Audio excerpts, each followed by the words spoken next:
Right, looks like we can get started. Let these couple people take a seat real quick.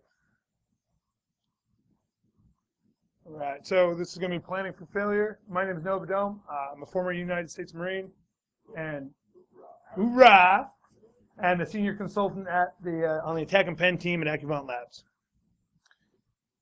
All right, so this talk, so whenever I talk about social engineering or teach somebody about social engineering, I always get asked what to do when it doesn't work. My wife told me I should do a talk on it, so this talk exists. So the main thing is graceful recovery, right? That's coming back when something goes wrong, being able to recover well and turn that into a benefit rather than a detriment. So that's what this talk's about. So throughout the talk, I'm going to use the fight metaphor. I use this for basically everything. So if you see another talk, it'll probably use the same metaphor. Anytime you approach a situation where someone else is in opposition against you, I say go into it like you're preparing for a fight, right? It might be because I'm a Marine. I see everything as a fight, but you'll see that as we go through the talk. All right, so this quote applies basically through the whole slide. So everybody has a plan until they get punched by the face by the Reverend. I just totally spaced his name, and he's an awesome boxer. All right, Mike Tyson. That's what we go. It's like the demo gods hate me right now. Overview of topics. All right, so we're going to go over methodology, prep, leading attacks, tying attacks, secondaries, and questions. All right, so for methodology, right? This is just how I do red team and social engineering attacks, and that's what this talk is going to mostly apply to. So I try to conduct quality reconnaissance and open source gathering. I try to make sure that I use that information to create a good quality attack scenario and to identify points of failure in my potential attack scenario, right? You can usually plan ahead on where the key things that could screw you up are going to be, and knowing that information ahead of time is going to help you do well. So then we're going to create probing attacks, tie-ins, lead-ins, and follow-on attacks, as well as unrelated secondaries, and I'll cover those as we go through the talk. And we're going to execute the scenario, which is obviously the funnest part. So here's that attack scenario. Prep, getting swole, right? So every fight starts in the gym. Every fight starts in all the fights you've had before and every experience you've had up to that moment. So it's that preparation that's really going to decide how well you do. So preparation is going to involve that reconnaissance we talked about, creating a quality scenario, identifying points of failure. So this is the big thing, right? Points of failure include the questions people are going to ask you during your, if it's a social engineering engagement, or the things you're going to run into during a network or application layer attack, and how those things are going to stop you. If you identify those ahead of time, what questions they're going to ask, what type of mitigating controls are going to be in place, the types of events that are going to screw you up, you can then make additional planning that compensates for those issues. And that planning is really kind of the core of the talk. That's how we gracefully recover, right? If we plan for the things that we can foresee, then we have more brain resources to use for the things that we can't foresee. So we're in a more comfortable position when we hit something we weren't prepared for in the first place. So a tool I use for prepping is, I call it the attack tree. You can see my little tree with the hatchet, right? So the attack tree is just a flow chart. All it is says, this is my scenario, this is my first step, here are the things that could happen, and if those things happen, here's what my plan of attack is. By planning that ahead of time, I minimize the stress and the issues when it actually happens down the road. So the moral of the story is that proper planning prevents poor performance, but I like to be a Marine and say it prevents piss poor performance. Just because I guess expletives make everything more interesting. So if we plan ahead, we can do better execution as we go. So let's get into how we actually do that. First is when we're planning our scenario, first thing we're going to do is we're going to create what lead in attacks, or in the fight metaphor, feints, right? These feints are small jabs and attacks that probe a target's defenses and establish what they're prepared for and what they're not prepared for, right? So we're going to use those feints to identify things like what type of AV they're running. Are they using application whitelisting? Are they using different types of mitigating controls and protections that are going to stop the scenario you already prepared to launch? If you have a scenario that hinges on someone navigating to a website and putting in credentials, and they have application black and whitelisting in place, they're never going to get to the website, so your scenario is dead in the water now. Find that ahead of time with these probing attacks. You can adapt, modify your scenario before actual execution. Same with network and application layer attacks.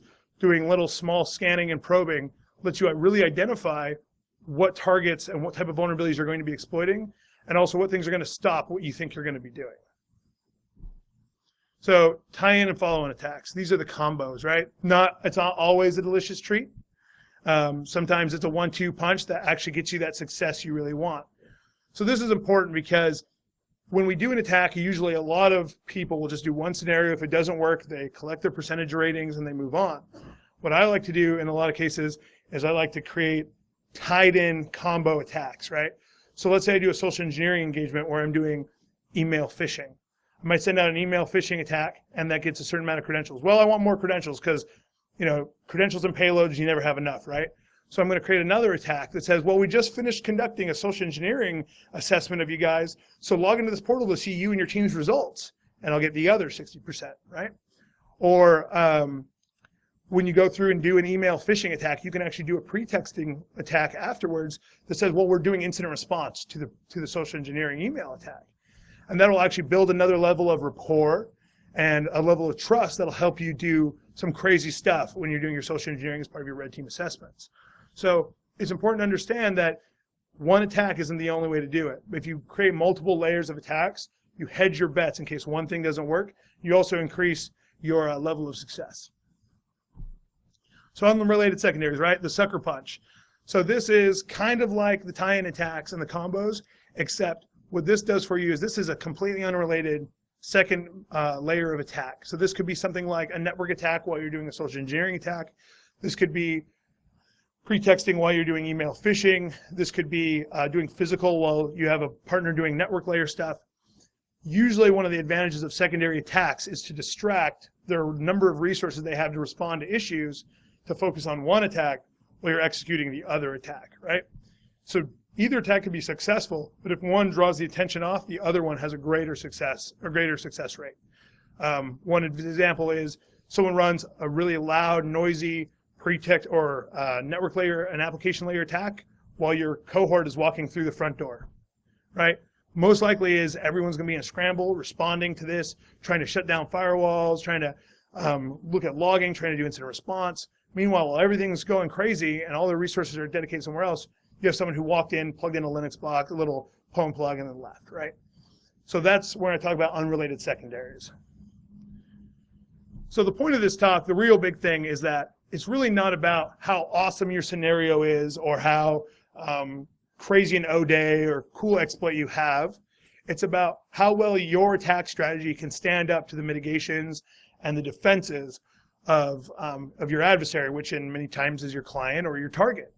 So that being said, when we do our preparation, what we should really be focusing on to not only provide better success rates, but really a higher quality to our client and to the people that we're interacting with, is by creating well fleshed out, real world, well planned, responsive, and gracefully recovering scenarios that allow us to not only test one limited group of controls and get a potential medium to small rate of success, but also to test a wide range of controls and how they're able to spread load their resources, the different controls they have in place on both network, application, and social engineering, and how those controls all work together to create a cohesive level of defense rather than a piece of defense that can be divided and conquered by using these preparation techniques. So that being said, I covered the main points. I want to go back and just cover a couple things since I went a little fast. I really want to talk about lead-in attacks, especially in preparation. So lead-in attacks, I think, are the most integral and most important and impactful part of the social engineering and also red teaming, right? Because doing a red team engagement's fun, doing social engineering's fun, but if you don't know what you're going into ahead of time, you can really put yourself in a negative position, one, for low success rates, and two, the quality of the thing you're providing, the output you're providing to your client gets greatly reduced. Because if you go into an situation blind, like any fight, you're most likely going to lose, right? So I like to spend a good amount of time really enumerating what the key points of defense are in related to the key points of failure that we identified. So when we're going through, I mean, you guys all know when you create a scenario, what's going to defeat you. Are they going to ask, if you're doing a pretext calling, for example, are they going to ask what your name is? They sure are, right? They're going to say, I don't see you in AD. Or if they see you in AD, they're going to ask you some defining questions about who you are in AD. So you need to have done your preparation. If you don't have the answers to those questions, you need to have reasons why you don't have those answers. by identifying that ahead of time, instead of having to make them up on the fly, you'll have them preset. And for a lot of us, I know a lot of people in the information security industry, we like having a plan. We like things to be able to fit into a script. We like things to be able to fit into kind of a predefined box that works in an expected way. And where that's not always possible with interacting with people, it is more possible when we spend that additional time doing preparation and planning. And one of the best ways to do that is a lead in attack. So an example would be I call you, and instead of trying to get any real information from you, I just want to chat you up and have a conversation. And during the natural course of that conversation, hopefully I will be able to discover or lead that conversation in directions where I'll be able to find out, can you get to specific websites? Do you have whitelisting in place? What kind of AV operating system, and maybe potentially what type of patch levels you have in place. And that lets me see if is my best approach gathering credentials, or should I really be targeting you with a specific payload or exploit? And then when we tie that into all our different scenarios, we can create multiple levels of scenarios and multiple attack approaches that really help us greatly capitalize on those things that we identified. So when you create your scenario, great. But before you finalize that, make sure you go through and get permission from your client and do those things to do your due diligence, either through OSINT or through the probing attacks and just some basic superficial interactions with clients. Even if that just means driving by the parking lot, stopping and smoking in the smoking area and chatting up a couple people without actually trying to enter the building. You know, if we're doing a physical, that's a good way. I don't smoke, but I have some colleagues who do. And when I do a 2-team approach, have one of them go smoke sometimes and just check out with people, touch base. And you can usually gather a lot of information just from interacting with people. And that creates just a greater overall chance of success, which we all want to get shells, right? So that being said, that's all I got. It was a little quick, but anyone got any questions or concerns, things I want to ask? Yes, sir. Can you tell us some scenarios about, like, say, office bootleggers and how you handle those situations? You mean like people trying to catch me in the act? Yes. So I can. There's a story that's not necessarily mine that stands out to me that I always keep in mind when I go into a physical. So one of my supervisors at one point in my life told me a story that he went in and he gave his scenario, and the security guard pulled a gun on him and pointed it in his face. He said, "That's not who you are, that's a lie." And he said, "Congratulations, you're the first one who caught me," and explained that he was doing a physical assessment, all these things. And the guy said, "Oh, okay," felt really great that he had caught that person in the act. He put his gun away, and about 10 minutes later, he was escorting that individual into the server room without validation, because he felt so good about having been the only one who did the right thing, right? And that's kind of the mentality I try to keep in mind. Now, obviously, someone pulls a gun on you, you should probably just say, "Okay, it's done," and walk away, right? But in most situations, when someone calls me on something, the first thing I do is try to seed a kernel of doubt, right? I know that it says that I think it's in Inception, the seed of doubt, right? So this is just that one little thing to get them to maybe question the things they're thinking, right? So they'll say, well, so one instance, I did a financial institution at my last job. I walked in and I said, "I'm this guy from this department." And she said, "Well, I called that department and that's not who you are." And I said, "Oh, well, I report to audit, not to IT." And she goes, "Oh, that's what the issue is." Went down and we sat down and she tried to get a hold of everyone, but I'd showed up early enough, I'd done my prep, and I knew what their office hours. I showed up early enough that the corporate office wasn't in yet. So she tried to call everyone in the corporate office and no one answered the phone. I said, "Well, if it makes you feel more comfortable, you can just escort me to all the locations I need to be in, and then escort me out, and that way you're covered and I'm covered and I get to do my job and we're all happy." So great. So after the first 4 or 5 locations I got her to take me to, which were all BS locations, I had her take me to the DR site downstairs. We go into the DR site. At this point, she trusts me. We've talked about our kids. We've had some conversations. She stands at the front door and I walk to the far back and plug a device into the server rack. So that being said, if someone says, "Well, I caught you," there's always that chance to recover. And how you plan for that recovery is thinking, what is the best way they're going to validate my identity when they catch me? And how can I really circumvent that and undermine their trust there? And once you can get them to a point where they're willing to at least listen to what you're saying, you can then start injecting new levels of scenario and new types of attacks. That answer your question? Yeah. Any other questions? Yes, sir. How long do you spend on the So that question is kind of, I don't have a set amount of time. So I do my reconnaissance for the first maybe day or two ahead of time. How Oh, the question was, how long do I spend on reconnaissance? So it varies by client, it varies by target, it varies by the situation and the type of industry you're targeting.